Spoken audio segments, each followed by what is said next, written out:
It's funny, my partner Rodney is giving a presentation at the One-to-One conference in London today, and he sent me his deck, and he has been pretty bearish as well. But a year ago, he gave a presentation at that same conference and said, the structural deficit is here to stay, and as far as the eye can see, we're going to have a bull market here. So I agree with a lot of your points that like lithium may be a specialty chemical, but it certainly trades like a very volatile commodity. And it overshoots on the upside, on the downside, and we didn't see African supply, we didn't see lepidolite supply, and but I'm going to do like a little bit. This thing is becoming a thing, like Trump, is the Trump dance. It's like a TikTok dance. So like I'm feeling like really optimistic. Simon Morris was optimistic. JB Straubel was really optimistic. So just on the where will you be wrong, thesis, you started saying like in the near term we're not going to get to 20,000 or 15,000 spodumene. That's near term 2 years, but you also put up a lot of bearish signs, more medium term, with the Paris data or whatever, Thacker Pass getting funded, et cetera. But just we had I forget his name. She's a Singapore analyst talking about a big bull case on Rockstock Channel recently on the back of just super demand, given how cheap battery prices have become, and he's forecasting like 4.3 million tons, not 3.3 that Albemarle is. So if we can get a demand like that based on solar, ESS applications, trucks, Tesla Semi. So the dance was because the optimism that's taking place now in the United States, under Trump, I think it's going to be, a big positive surprise. Trump has, Elon has Trump's ear. So I think just on my comment is, I don't think that's an investable thesis trying to figure out what Donald Trump says he's going to build a big wall. There's no wall. He said Mexico's going to pay for it and pay for it. I don't think that's an investable thesis. Fair enough. And your cost curve analysis, your arguments are that Albemarle's lying $20,000 isn't the incentive price. You're saying the incentive price is lower, and you very well may be right. I'm bullish because I think America is not going to cede, the EV dynamic to China, and how China has become successful. They had long-term vision, and they had, yes, they gave cheap loans. They supported, certain companies, and how about talented? And they have the talent, right? They absolutely have the talent. So they've invested in that. So we have started following some with the grants and the loans in the IRA. We're getting some stuff funded, but EVs are better and faster, and they're cheaper. All technology is better, faster, cheaper, win. They're better, faster, cheaper in China. They're not cheaper yet in the United States. So how do we get them cheaper? We get them cheaper because what does China have? They have a vertically integrated supply chain across closed loop. And yes, they have the skills. We need to finance, as JB Straubel said, there's been too much incentive on the EV side and on the battery side, not enough on the midstream, on the cathodes, on the hydroxide processing, et cetera. So but if you believe in capital efficiency, why build a spodumene conversion facility here when you can build one in Morocco? It's a free trade country. Or why not take what Arcadium does today? Arcadium takes carbonate from Argentina, puts it through a hydroxide conversion facility that's IRA compliant, by the way, and has battery grade hydroxide. Or you take carbonate directly from Chile and just use it for LFP. Why does it have to happen here? Because it has to happen here because might be better for us. Yeah, I'm sure it could be better, but economics are economics. Who's going to fund that? Okay, so absolutely, South American brines can and will be converted here in America. But if they are converted here in America, then they're being taken away for the stuff that's being sent to China. It's a market. You just have, No, I know, but there's not enough brine supply in South America to feed all the demand from 1.2 right now, million tons or today. when? Right now there is. Yeah, I know. Okay, so like you could be bearish for the next 2 years. The question is like, when are lithium prices going to turn, and can you make money in the lithium space? Like today, would you initiate new short positions in lithium equities today? Developers, not producers. Developers, not producers. Okay, so you think some developers are overpriced? Yeah. Okay, so Arcadium proved that. No, I take that back. You get into very specific things like Albemarle at 108. Okay, where are expectations about next year's EBITDA guide, how their new contracts going to work. You can very specific stuff. It's just harder risk reward. Okay, You don't have price direction. That was a comment about like, a very short-term kind of trade Yes, in correct. Albemarle, but if you're a long-term investor and have a 3-year view, right? Like the lithium market has been the best performing, or the lithium price has been the best performing and the worst performing 4 times in the last 10 years, Yes. for each of them. So we've now 2 years into a bear cycle. If you were to invest in a basket of assets now, will you make money? Lithium companies, producers, and developers, will you make money with a 3-year view, in your opinion? Depends what you invest in. Okay, but do you think on balance, like if you're making a bear case for the next 2 years in terms of lithium price? I think So the if you look a little bit longer than that, right, is now a good time? So Sure. So you would be initiating short positions in select developers, but not producers. Would you be buying certain, like Yes, Arcadium I would was be buying a big certain. buy? I Okay. would be buying certain developers. I'd be buying certain producers. Okay, so right now a lot of stocks have fallen. We produced the Arc Equity Scoreboard. There's a lot of different valuations across that scoreboard. A lot of things look overvalued to me. A lot of things look undervalued. But like the market is trying to figure out where have we bottomed, right? There was an argument on the pricing panel earlier today that from benchmark that every time it hits like 9, 10, it kind of bounces off that. But we've had a bunch of these kind of bear market rallies. You're making an argument that like we're not going to get very much higher than that. And there's some who are arguing like we're going to get a price spike to 30, 40,000. The question is it, will it happen? Will it happen in 2025? Will it happen in 2026? Will it happen in 2027? No, I'm just saying it's not going to happen in 2025 or 26. I think we're going to be flat for a while. Okay, so you're bearish on the lithium price until 2027. Sounds like. Correct. And but the other part is like the problem with going beyond 2 years is, all these guys say like this is what's going to happen until 2035. How the hell can you know that? Like things aren't funded. Until they're funded, it's just an idea. Right. Like all this DLE shit, like it's not funded. So it's not funded. How can you put it in the supply model? Right. Well, it is in a number of companies. No, but why do that? That's Okay. that's speculative. Okay, fair enough. So you've been right. I met you here last year for the first time, and I thought we would have, from September to December. I knew the election was going to create a lot of uncertainty, but I was, 6 months too late. You were very bearish last year, and rightly so. Congratulations. Those who said that this is the lithium decade, higher for longer, now everyone's making an argument, lower for longer. Again, going back to like my Ernie Ortiz interview, he's just like, the market just swings from overly bearish to overly bullish, and he thinks, supply and demand, or in any given year, you might have a 3% or 3 oversupply or undersupply. Who knows? But some of the points that you made in your other issues, you said like DLE, Aramet, bought out Tsingshan. I'm viewing that a bit differently. I think Tsingshan like selling out at a 10% profit, just at the cusp of production. Yeah, but Aramet's got balance sheet issues. They're $650 million, and that's not easy for them to do. You better believe in it. Yeah, well, they may believe in it, but there might have been like a forced put, by Tsingshan. Could be. They were desperate to get funding. Fair enough. For that project. So to me, that's an indication that like, why would Tsingshan, who reinvented if you nickel? have balance sheet issues, first thing they don't teach you in law school is breach. You just force put. I'm not paying, and then Tsingshan get pissed about it. Too bad. I got the things in production now, so that doesn't make sense. Because go look at Aramet's balance sheet. It's not great. And, what I'm saying is that I think there was a contractual obligation. Yeah, but when contractual obligation, you don't have money. You just say, I'm not performing, okay? And so that's Aramet saying that to Tsingshan, where they have a partnership. If you have a bad balance sheet like Aramet, why do this if you really don't think that thing's working? You're saying because I'm saying Tsingshan doubts whether or not it works, and Tsingshan and Aramet have a joint venture in Indonesia for nickel. That Aramet, if they just ripped up a contract. Fair comment. I'm just saying, like, this is important because a lot of people believe in DLE, and this is like the test case. Does DLE work in Argentina? I'm taking the other side of that argument that I think it may be bearish to the Aramet. I started with it's a big if. That would seem to say that they're confident in it. Maybe they have disclosure obligations. Come 4Q, you're going to find out if any volumes got sold. We'll see. We'll see, exactly. And then you mentioned kind of floor pricing. I think Rio Tinto will rip up Arcadium's price floors. I don't think they need to do that. And also Albemarle, yes, they had price floors, but they have struggled to grow their volume. So you call that bearish. Recycling many years away. The big ifs. The oil companies coming into DLE. I agree with you. Big if. The government involvement. Like I think.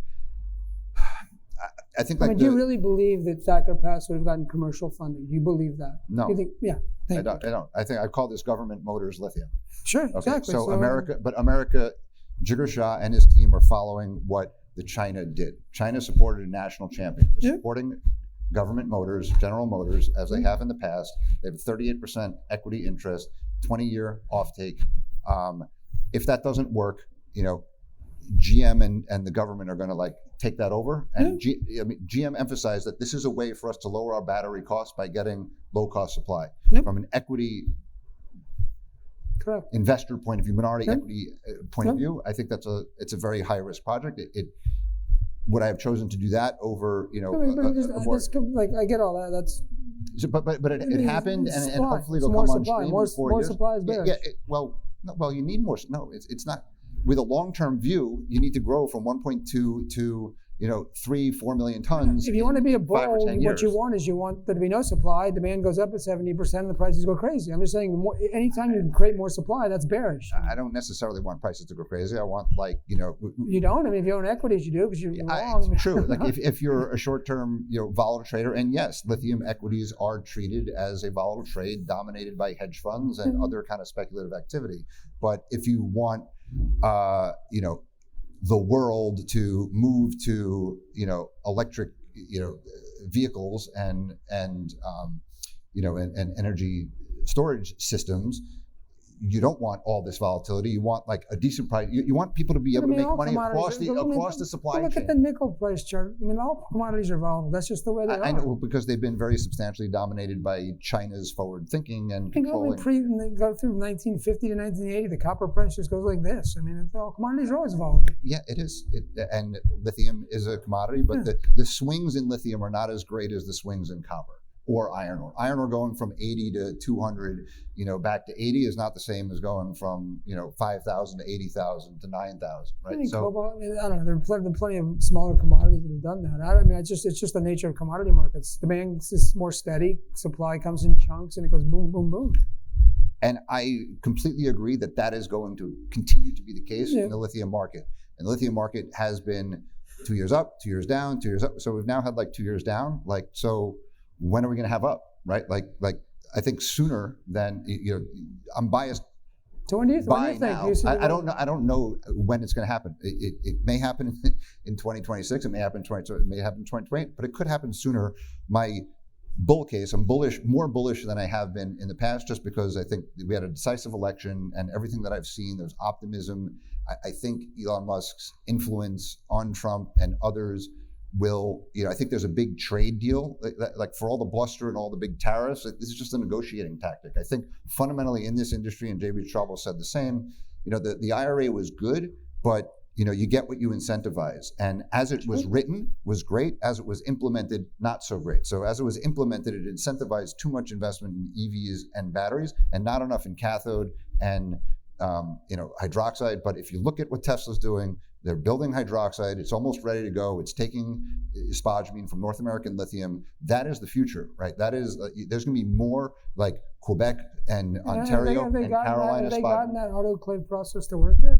No, not yet. But I have confidence that never been done commercially. Okay, well, if he's capturing rockets with chopsticks, he's going to figure out the meso-Odotech process. Okay, he's going to figure it out. He's going to figure out because he has a big balance sheet. Can other people figure it out with a smaller balance sheet? Well, I think he's going to welcome Chinese investment. CATL was on the tape today. Love to come if you welcome. I hope so. Trump on the campaign trail said that he'd welcome CATL and BYD. He said he'd build the wall too. Okay, I think he's going to, but he was thwarted by Pelosi and a whole infrastructure of Democrats against that. He's going to be able to accomplish a lot more. I'm optimistic. It's all good to be pessimistic. I prefer to look at the glass half full. I prefer realistic. Okay, well, you're basing your pessimism based on past actions. The past is not necessarily prologue to the future. Okay.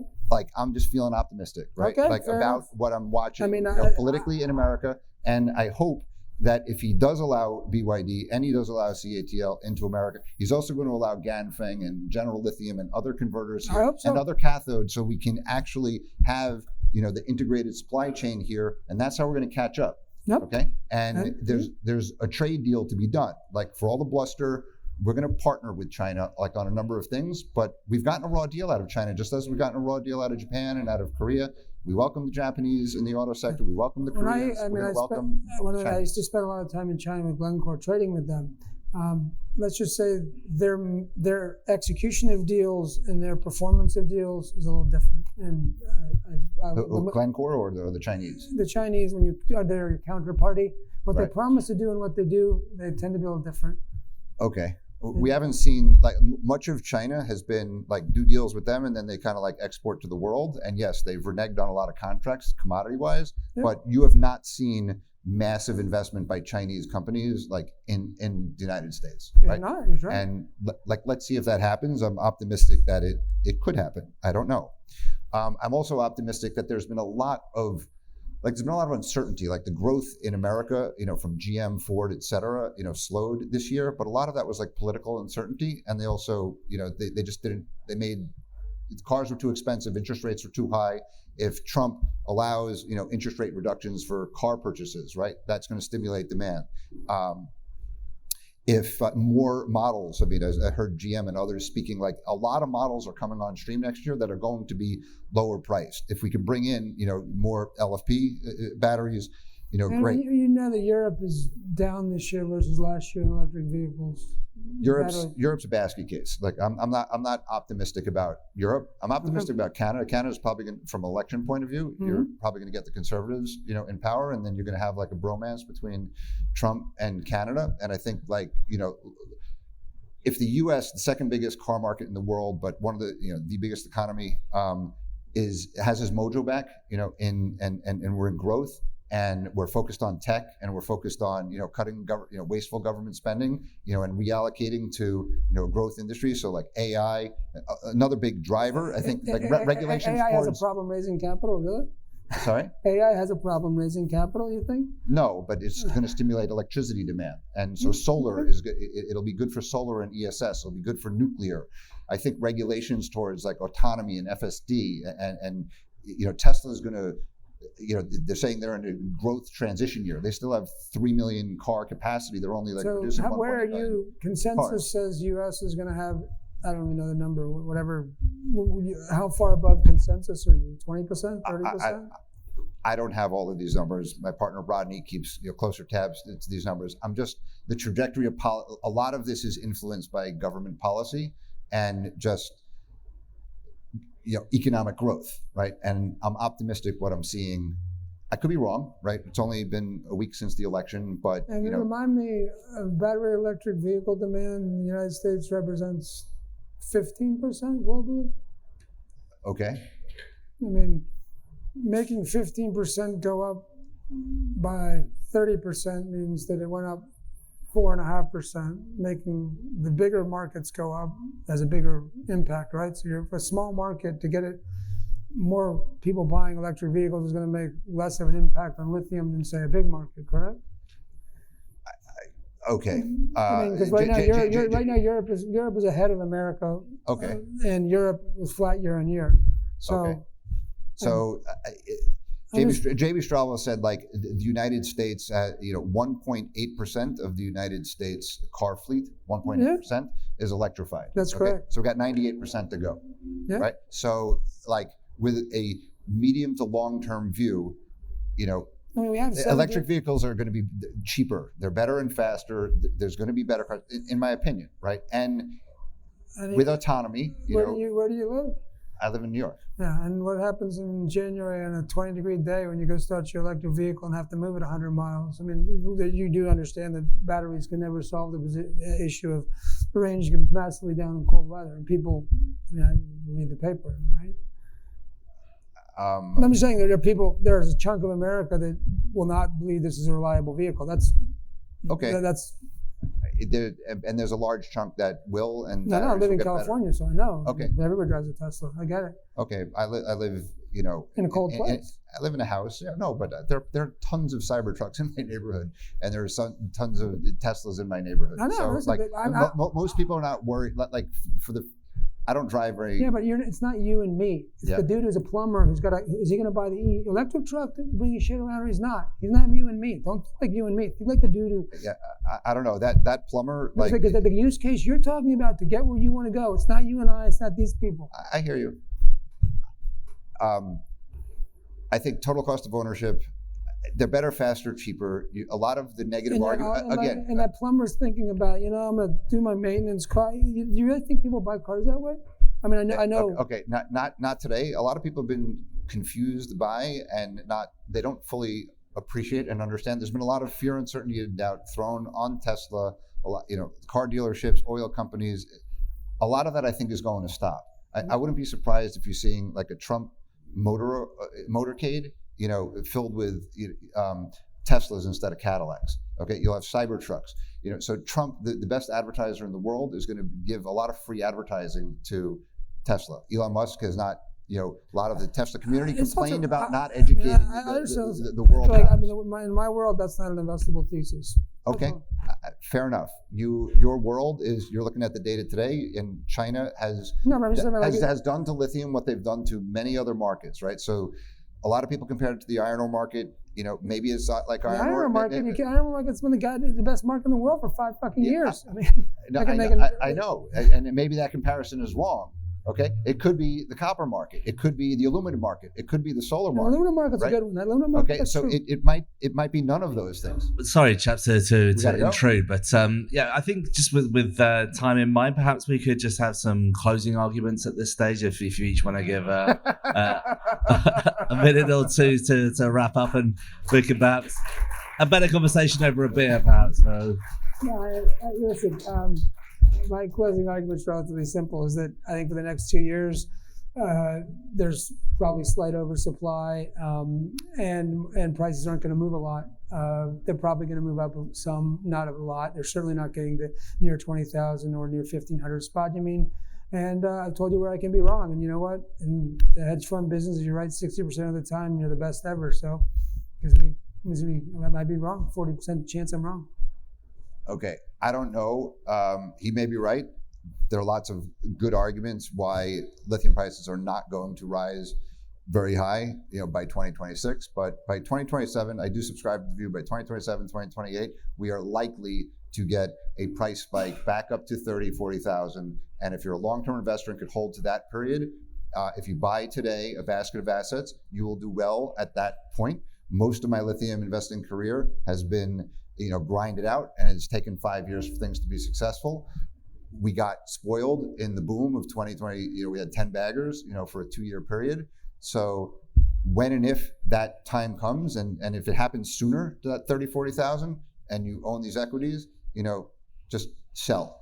Okay, this is not a hold on for dear life investment thesis. These companies, lithium is a commodity. You're going to have ups, downs. You're not buying NVIDIA here. You're not buying Tesla here. Just sell. If you're up 50%, 100%, 200%, don't get greedy looking to make 1,000%. Just sell.